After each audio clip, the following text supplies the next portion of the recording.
Laporan pengacara Farhad Abbas terhadap Denny Sumargo soal dugaan diskriminasi ras atau ujaran kebencian masih berlanjut.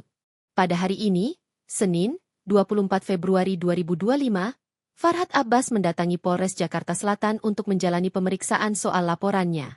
Farhad Abbas rupanya masih merasa dirinya dipermalukan oleh Denny Sumargo karena didatangi langsung ke rumahnya buntut kasus donasi Agus Salim.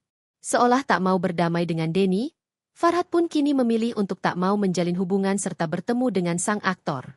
Hal itu lantaran Farhad yang merasa trauma dan merasa telah dipermainkan oleh Denny.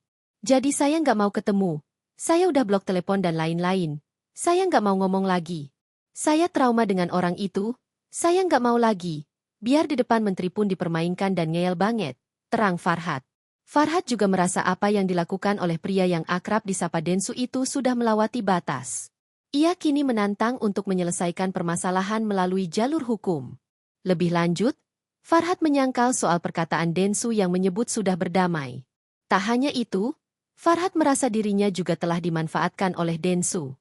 Dengan begitu, ia kini ingin laporannya untuk diperiksa terlebih dahulu dibanding laporan dari Densu.